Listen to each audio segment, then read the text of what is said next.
আসসালামু আলাইকুম। 18 বাংলা সংবাদে সবাইকে স্বাগত জানাচ্ছি। সাথে আছি নাজিয়াত শাহরিন।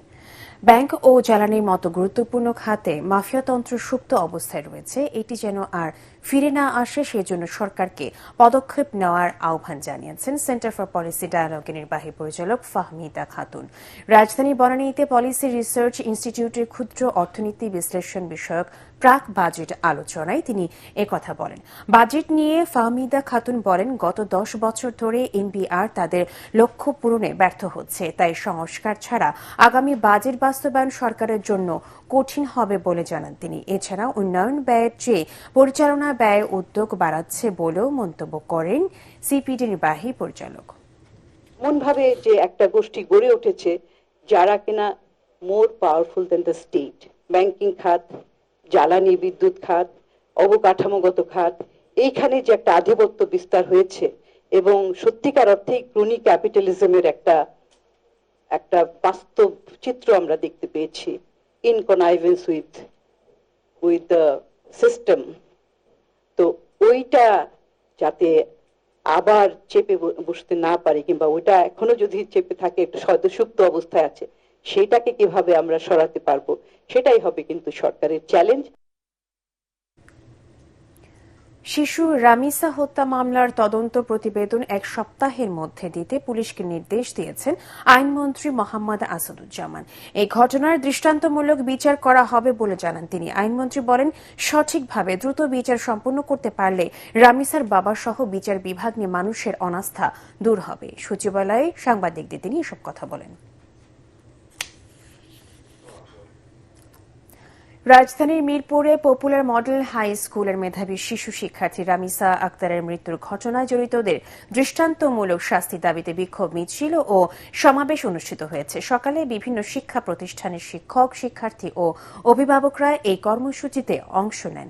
সকালে রামিসার বাসভবনের সামনে থেকে মিরপুর AH মডেল স্কুল এর ব্যানারে একটি বিক্ষোভ মিছিল বের করা হয়। মিছিলটি মিরপুর 11 এলাকার বিভিন্ন গুরুত্বপূর্ণ সড়ক প্রদক্ষিণ করে।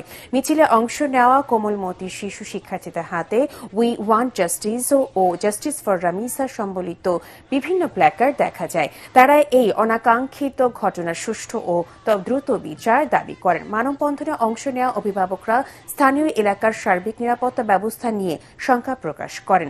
তারা সন্তানদের নিরাপত্তার স্বার্থে অনতিবিলম্বে পুরো এলাকায় কঠোর নজরদারি ও দৃশ্যমান নিরাপত্তা ব্যবস্থা নিশ্চিত করার জন্য প্রশাসনের প্রতি আহ্বান জানান। ভারতের পশ্চিমবঙ্গের কলকাতায় আজ থেকে শুরু হয়েছে ভারত বাংলাদেশ যৌথ নদী কমিশনের 90তম বৈঠক। 3 দিনের এই বৈঠক চলবে শনিবার পর্যন্ত। এতে অংশ নিয়েছেন বাংলাদেশের 6 সদস্যের উচ্চ পর্যায়ে প্রতিনিধি দল। বাংলাদেশ যৌথ নদী কমিশনের সদস্য মোহাম্মদ আনোয়ার কাদিরের নেতৃত্বে প্রতিনিধি দলে আরও আছেন দিল্লিতে বাংলাদেশ হাই কমিশনের কাউন্সিলর আলমগীর হোসেন এবং কলকাতায় নিযুক্ত বাংলাদেশ উপদূতাবাসের দ্বিতীয় সচিব মোহাম্মদ ওমর ফারুক আকন্দ।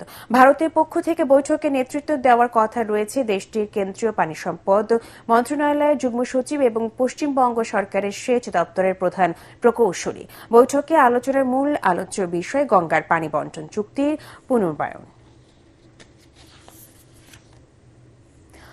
অধ্যাপক ড মোহাম্মদ ইউনূসের নেতৃত্বাধীন অন্তর্বর্তীকালীন সরকারের বিভিন্ন কর্মকাণ্ডের তদন্তে একটি কমিশন গঠন চেয়ে করা রিট সরাসরি খারিজ করে দিয়েছে হাইকোর্ট। বিচারপতি আহমেদ সোহেল ও বিচারপতি ফাতেমা আনোয়ারের বেঞ্চ আদেশ দেন। আদালত রায়ের পর্যবেক্ষণে বলেছে, নির্বাচিত সরকার ও সংসদ কার্যকর, তাই এসব বিষয়ে সেখানে আলোচনা হতে পারে। একই সাথে সরকারের সাথে বিচার বিভাগকে মুখোমুখি করতে এই রিট করা হয়েছে বলেও পর্যবেক্ষণ দিয়েছে আদালত বলে জানিয়েছেন অ্যাটর্নি জেনারেল রুহুল কুদ্দুস কাজল। গত 4 মে এই রিট আবেদন করে সুপ্রিম কোর্টের আইনজীবী মহসিন রশিদ। এতে সাবেক প্রধান উপদেষ্টা ড মোহাম্মদ ইউনূসের বিরুদ্ধে কোনো দুর্নীতির অভিযোগ আছে কিনা তাও খতিয়ে দেখতে একটি তদন্ত কমিশন গঠনের সরকারের প্রতি নির্দেশনা চাওয়া হয়েছে।